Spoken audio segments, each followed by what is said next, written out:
बिस्मिल्लाहिर्रहमानिर्रहीम। क्या आप केरी के जिल्द पर हैरत अंगेज़ फ़वाइद के बारे में जानते हैं? अगर नहीं जानते तो अगर मेरे चैनल को आपने सब्सक्राइब नहीं किया तो सब्सक्राइब कर दें। और नाज़रीन कराम, अगर फुल वीडियो देखने के बाद पसंद आए तो लाइक ज़रूर कीजिएगा। चलें शुरू करती हूँ वीडियो को।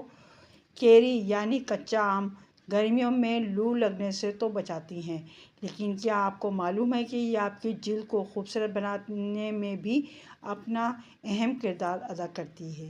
केरी में विटामिन सी, विटामिन ए और एंटीऑक्सीडेंट भारी मिकदार में मौजूद होता है, जो जिल्द के मसाइल को हल करने में मदद देती है। नाज़रीन किराम, अक्सर लोगों की जिल्द बहुत खुश्क और रूखी होती है, जिसके लिए वो काफ़ी महंगे प्रोडक्ट्स भी इस्तेमाल करते हैं। ताहम केरी से फ़ायदा उठाते हुए इस मसले पर काबू पाया जा सकता है।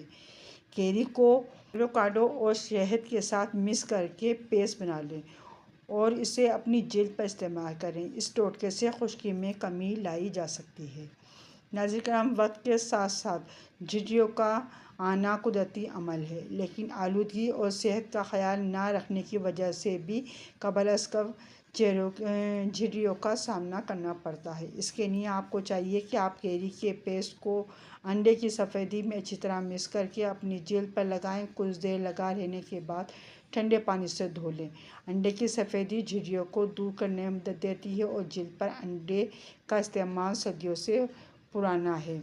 नाज़रीन कराम, चमकदार जिल्द की ख्वाहिश सबको ही होती है। इसके लिए आप केरी को दही, अर्के गुलाब और मुल्तानी मिट्टी में मिक्स करके जिल्द पर 15 से 20 मिनट के लगाएं और फिर सादे पानी से साफ़ कर लें। आपकी रूखी जिल्द में रौनक आ जाएगी। नाज़रीन किराम, अगर आपको मेरी वीडियो पसंद आई हो तो मेरे चैनल को सब्सक्राइब करें, बेल आइकन पर ऑल करें, ताकि हर आने वाली वीडियो का नोटिफिकेशन सबसे पहले आपको मिल सके। अल्लाह हाफिज़।